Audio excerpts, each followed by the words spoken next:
My name is Victoria Anderson. I was 32 years old the night my brother slapped me in front of 200 people and made the biggest mistake of his life. The sound cracked across the ballroom before the string quartet even finished its song. 1 second I was standing near the head table in a simple black gown, holding the invitation I had almost thrown away. The next, my cheek was burning. My father's birthday guests were frozen with champagne glasses in their hands, and my brother was pointing at me like I was a stain on the marble floor. "You don't belong here," he yelled, loud enough for every donor, judge, banker, and politician in the room to hear. Nobody moved. Nobody defended me.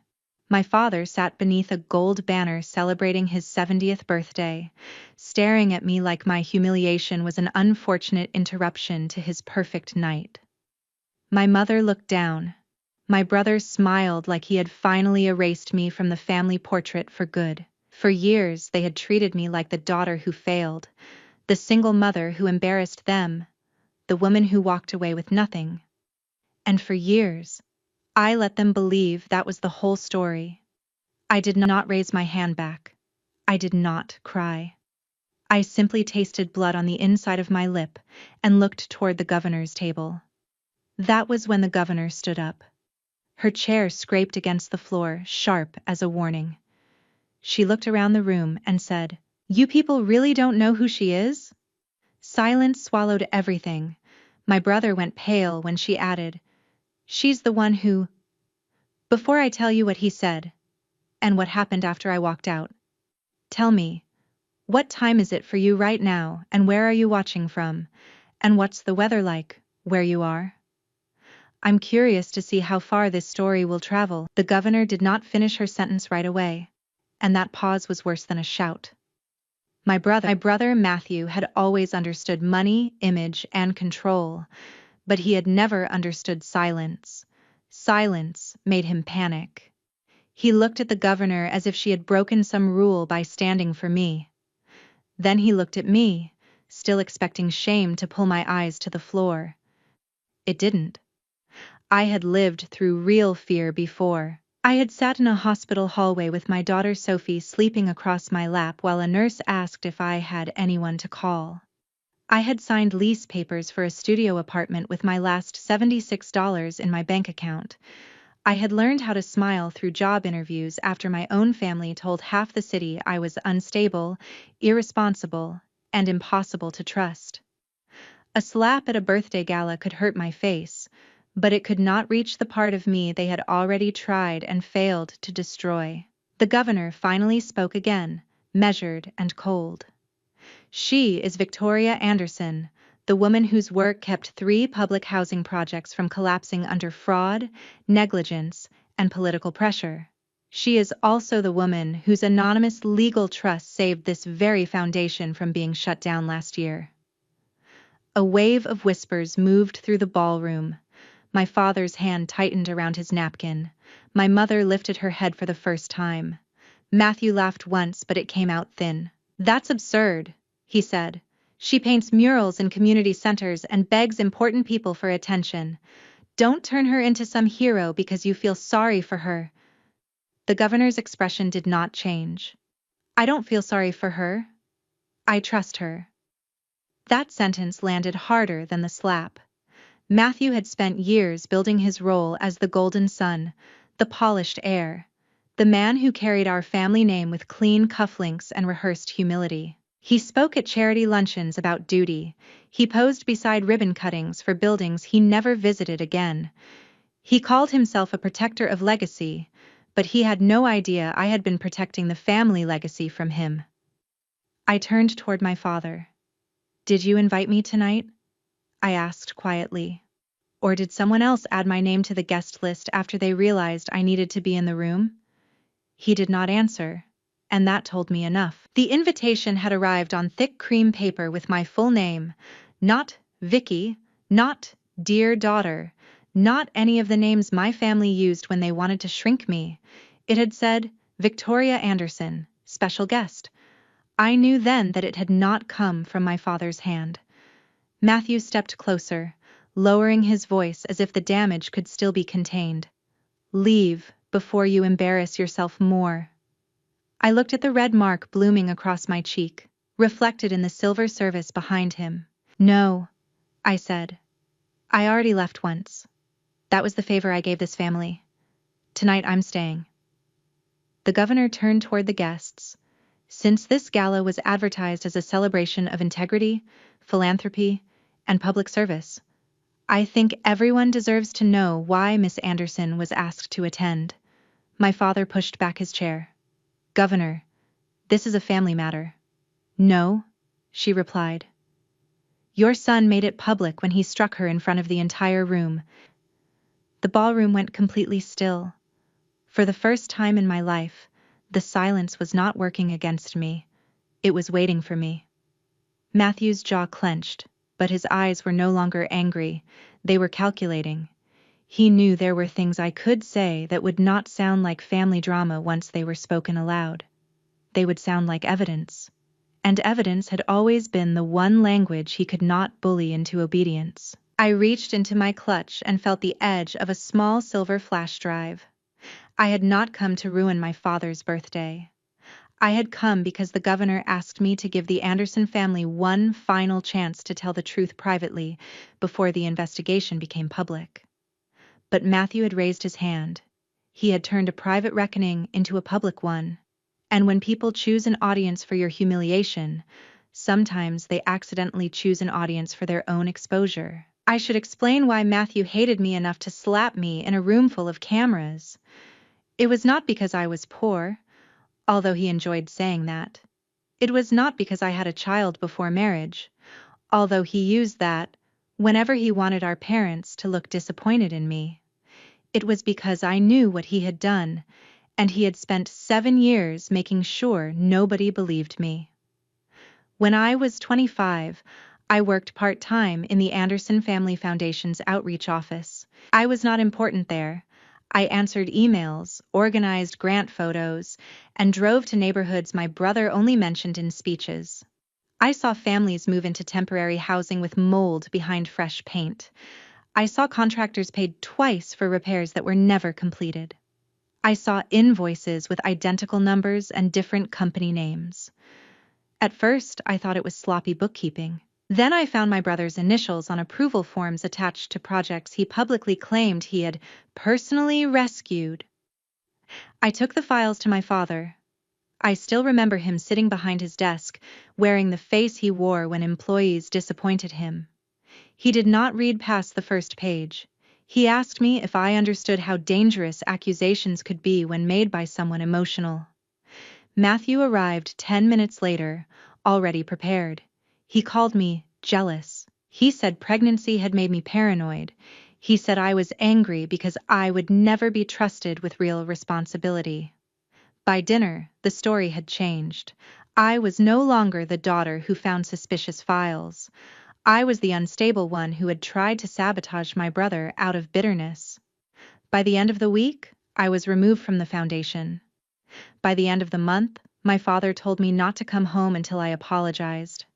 I left with 2 suitcases, a folder of copied documents, and Sophie moving under my ribs like a tiny heartbeat, reminding me I could not collapse. That was the part Matthew never understood. He thought exile would silence me. Instead, it gave me time. I studied nonprofit compliance at night. I worked at a legal aid office during the day. I painted murals on weekends because art was the only place my anger could breathe without poisoning me. I learned how grants were supposed to move, how shell vendors hid behind friendly names, how board members signed things they did not read, and how powerful families survived scandals by blaming the least protected person in the room. For years, I did not attack. I built. I built a small practice helping community organizations recover stolen funds. I built a reputation under my mother's maiden name so the Anderson name could not open doors or slam them shut. I built a file so complete that when the governor's office finally called me, they did not ask if I had suspicions. They asked if I was ready to testify. Back in the ballroom, Matthew did not know how much of his past was sitting inside my purse. He only knew the governor had said too much, and the guests were looking at him differently. That was all it took for his perfect mask to sweat at the edges. "This is a performance," he announced, spreading his hands toward the room. "My sister has always wanted attention. She appears after years of silence, and suddenly she is connected to the governor. Convenient." He smiled at my father, asking for rescue without saying it. "Dad, don't let them turn your birthday into a circus." My father looked at me then, really looked, and I saw something flicker across his face. Not love, not yet. Fear. He was beginning to understand that the daughter he dismissed had returned with more than hurt feelings. "Victoria," he said slowly, "what is going on?" I wanted to laugh, not because anything was funny, but because that question had arrived 7 years late. "What's going on, for?" I said. "Is that your foundation was used to steal from people who trusted our name. What's going on is that Matthew needed someone to blame if anyone noticed. And what's going on is that he chose me because he thought I was the easiest person in this family to break." My mother whispered my name. Matthew snapped, "Don't you dare." I looked at him.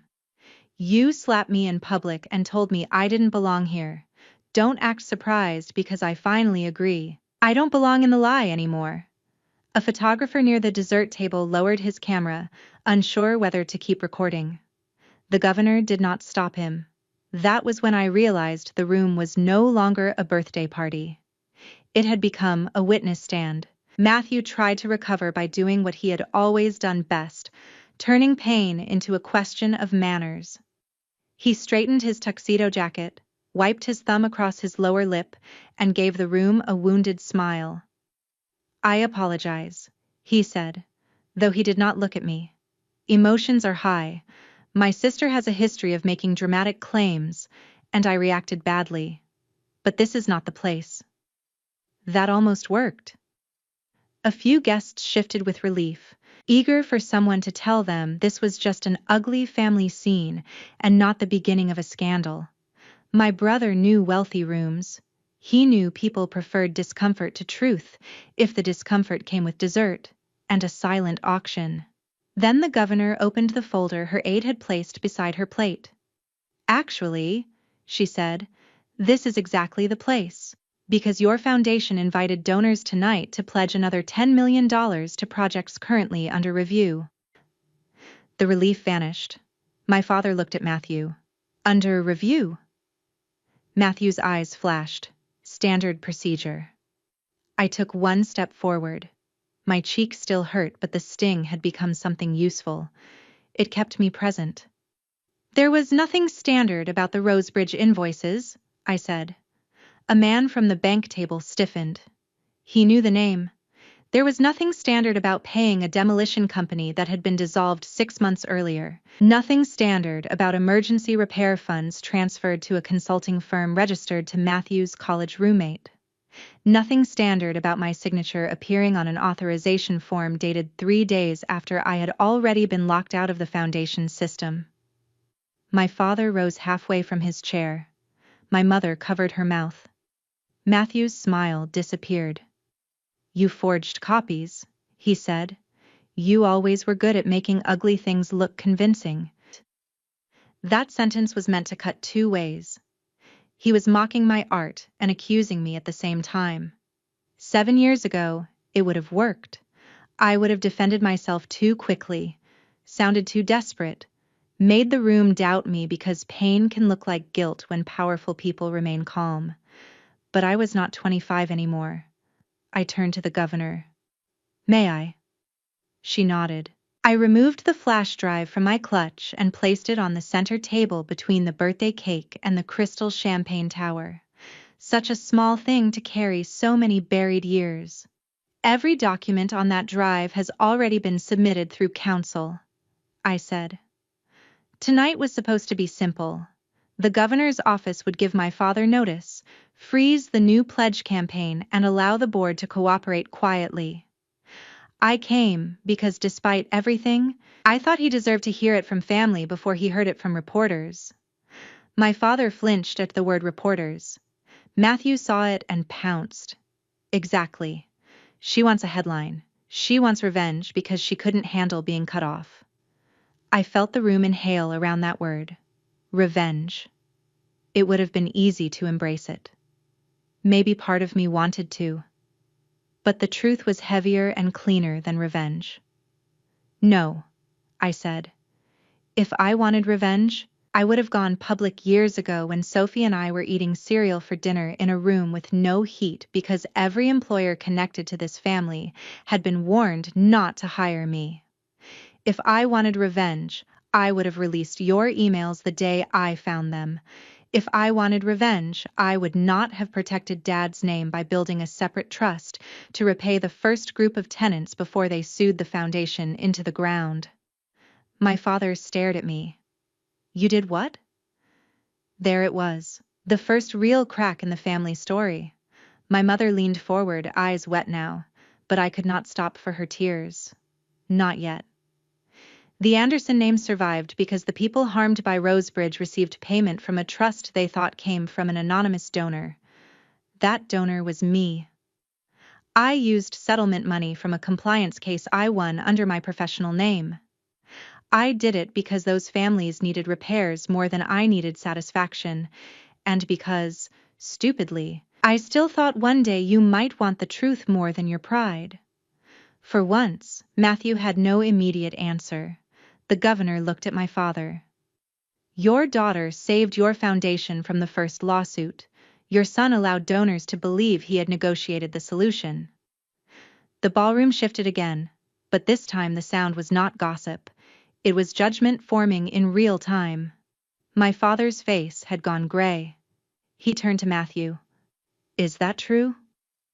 Matthew's mouth opened, then closed. That was enough.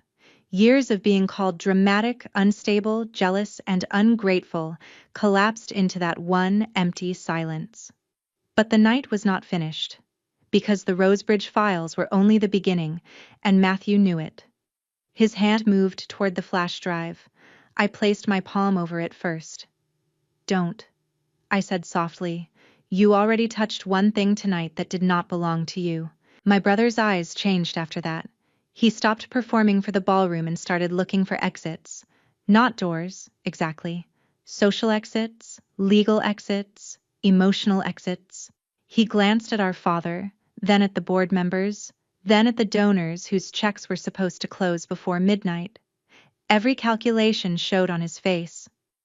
I had watched him calculate my worth since childhood. When I was 10, he told me my paintings were cute because nobody expected me to be useful. When I was 16, he told a scholarship committee I was too sensitive for pressure, then accepted their leadership award 2 weeks later. When I was 25, he calculated that a pregnant daughter with no husband and no money would be easier to blame than a son wearing an expensive watch and the family smile. But now the math had changed. You think this makes you noble? He hissed. You hid behind another name. You let everyone think you were nothing. No, I said. You needed everyone to think I was nothing. I just stopped correcting people who were committed to misunderstanding me. That line did what evidence alone could not. It reached people who had never read a grant audit in their lives.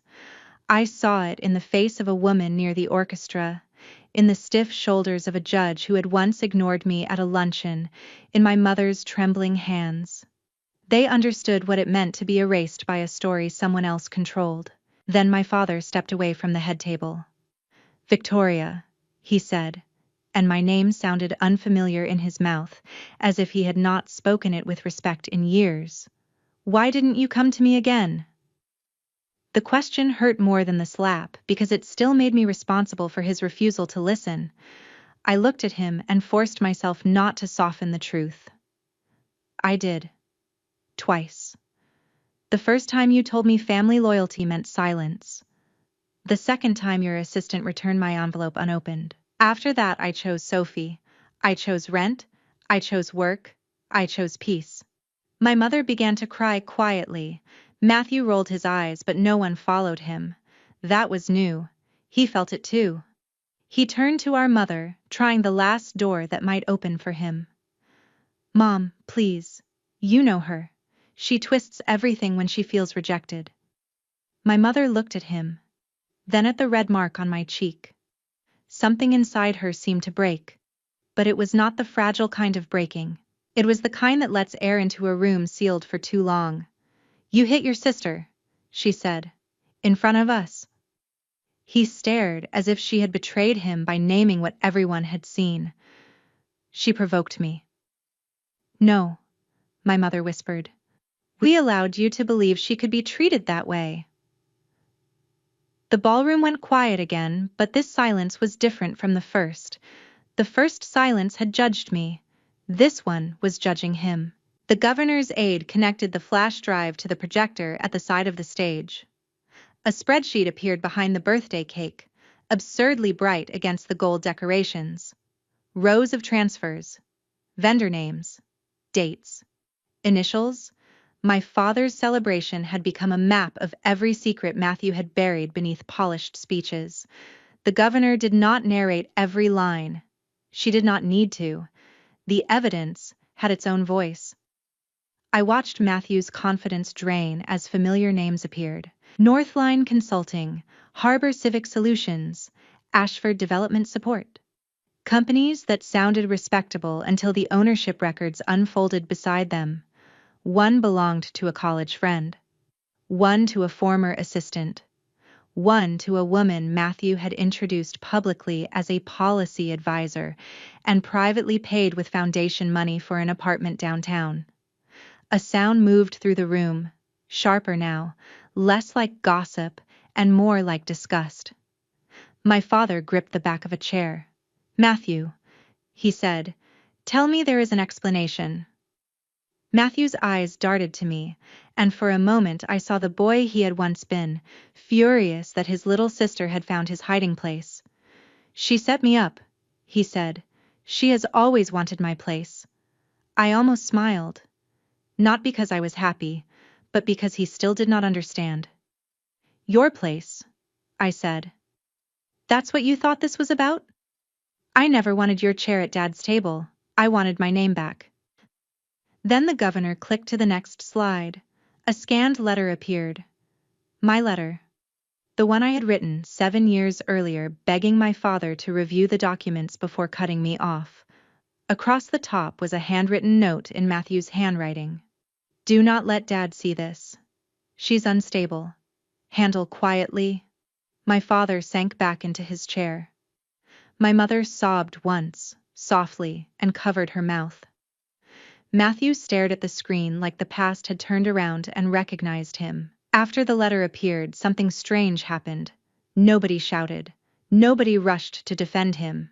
The guests who had once smiled at Matthew like he was the safest man in the room now looked at him as if he had become a liability. That was the punishment he feared most. Not prison, not scandal, not even losing money. He feared becoming unuseful to powerful people. My father stood slowly, and the room gave him the attention it had given him all night, but now his birthday crown looked heavy. "I built this family on reputation," he said. His voice cracked on the last word. "I thought reputation meant control. I thought if we kept the outside polished, the inside would eventually fix itself." He looked at me. I was wrong. Those 3 words were so small compared to what I had lost, but for years I had imagined them as impossible. Hearing them did not heal me instantly. It did not give Sophie back the birthdays my parents missed, or return the nights I cried silently in a bathroom so my daughter would not wake afraid. But it opened a door inside me that I had nailed shut for survival. Matthew stepped toward him. "Dad, don't do this here." My father turned, and for once he did not look like a man being managed by his son. "You don't get to choose the place anymore." The governor closed the folder. "The board will receive formal notice in the morning. The pledge campaign is suspended tonight. Funds connected to the reviewed projects will remain frozen pending cooperation."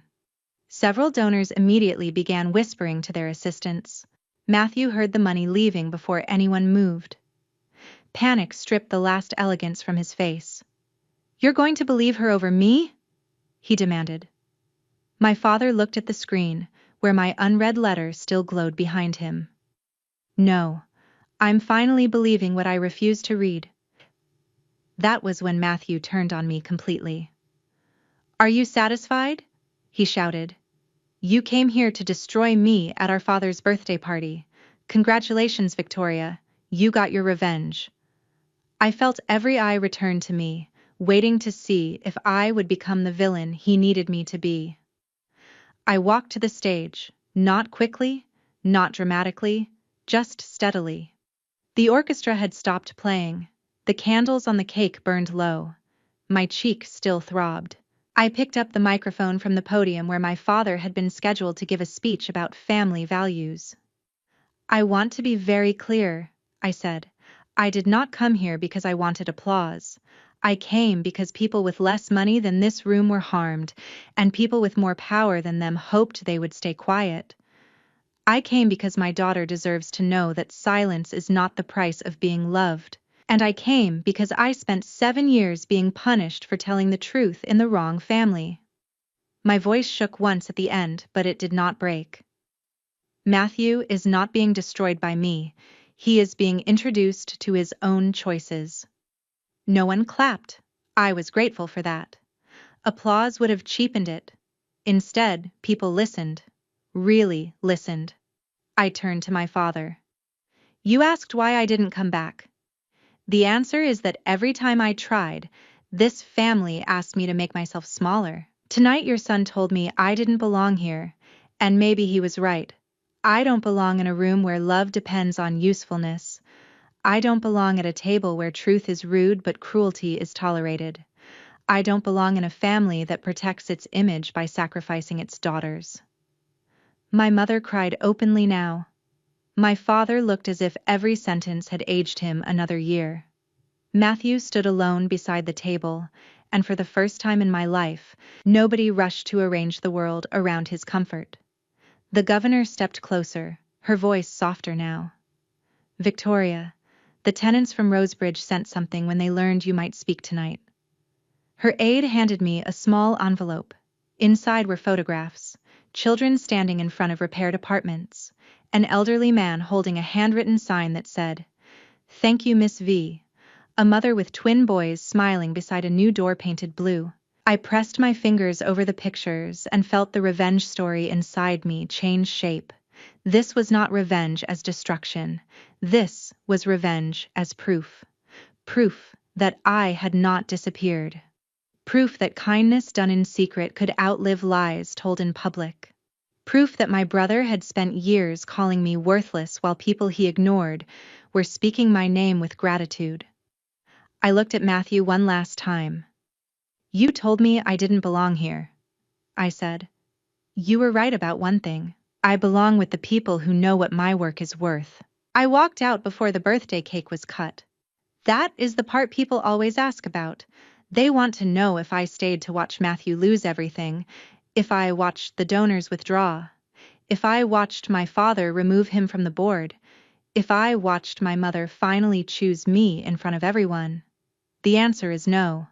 I had spent too many years measuring my pain by their reactions. That night, I decided my healing did not require an audience. The governor walked beside me through the lobby, and the cold air outside touched my cheek like a clean hand. Behind us, the ballroom buzzed with consequences. Phone calls were being made. Lawyers were being summoned. A family portrait was cracking inside a gold frame. But outside, the city was quiet. "You did well," the governor said. I laughed softly because I did not feel well. I felt emptied out, like someone had opened every locked room in my chest and left the doors swinging. "I almost didn't come," I admitted. "I know," she said. "Courage often looks like arriving with shaking hands." I stood under the awning and checked my phone. There was a message from Sophie's babysitter. She fell asleep holding the blue paintbrush. That broke me more than the slap. I cried then, not loudly, not beautifully, just honestly. I cried for the young woman I had been, carrying boxes into a cheap apartment while telling herself exile was freedom. I cried for the daughter who wanted her father to believe her. I cried for every time I had swallowed my own defense because survival had more urgent demands than pride. Then I wiped my face, because my daughter would ask about the mark on my cheek, and I would not lie to her. I would tell her someone made a cruel choice, and I made a brave one. 2 weeks later, the investigation became public. Matthew resigned from the foundation before the board could remove him, but the resignation did not save him. The accounts were frozen. Civil suits followed. A criminal inquiry opened after additional vendors came forward. His friends vanished with impressive speed. People who had once praised his leadership suddenly remembered they had always had concerns. That is how rooms like that protect themselves. They do not become moral overnight. They become careful. My father issued a public apology to the affected families. The first draft, I was told, mentioned mistakes were made. I refused to help soften it. The final version said, I failed to listen to the person who tried to warn me. That sentence mattered. Not enough to erase the past, but enough to stop insulting it. My mother came to Sophie's school art show 3 months later. She stood in the back holding flowers, nervous as a stranger. Sophie looked at me for permission before running to her. That look told me everything I needed to know about what my choices had built. My daughter trusted me to protect the shape of her world. So I did. I let my mother in slowly, with boundaries clear enough that nobody could pretend not to see them. My father asked to meet me for coffee. I waited 6 weeks before saying yes. When we finally sat across from each other, he looked smaller than I remembered. He did not ask for immediate forgiveness, which was wise, because I did not have it to give. Instead, he asked about Sophie. He asked about my work. He asked what Rosebridge needed next. For the first time, he asked questions without already owning the answers. As for Matthew, he sent one message through our mother. Tell Victoria she won. I deleted it. Winning was never the right word. Winning suggests a game, and what happened to me was not a game. It was a family system built on favoritism, silence, and fear of embarrassment. It was a brother who mistook protection for permission. It was a father who confused authority with wisdom. It was a mother who stayed quiet too long because quiet felt safer than conflict. And it was me, finally understanding that being rejected by a broken system can be the beginning of becoming whole. A year after the gala, I returned to Rosebridge for the opening of a community arts and legal resource center.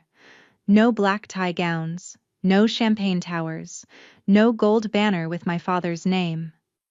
Just folding chairs, kids with paint on their sleeves, tenants who hugged me like family, and a blue door at the entrance because Sophie insisted every safe place should have one. The governor attended, but she did not make the day about politics. My father came too. He stood near the back, quiet, watching me teach a little girl how to hold a brush without gripping it too tightly. Later, he said, I missed so much.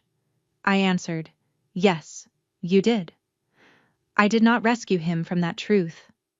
Love does not require pretending the wound was smaller than it was. My mother helped Sophie hang paper stars from the windows. She cried when Sophie called her grandma without being prompted. Healing, I learned, is not one grand speech. It is 100 small moments where people choose not to repeat the old harm. Sometimes they fail. Sometimes you step back.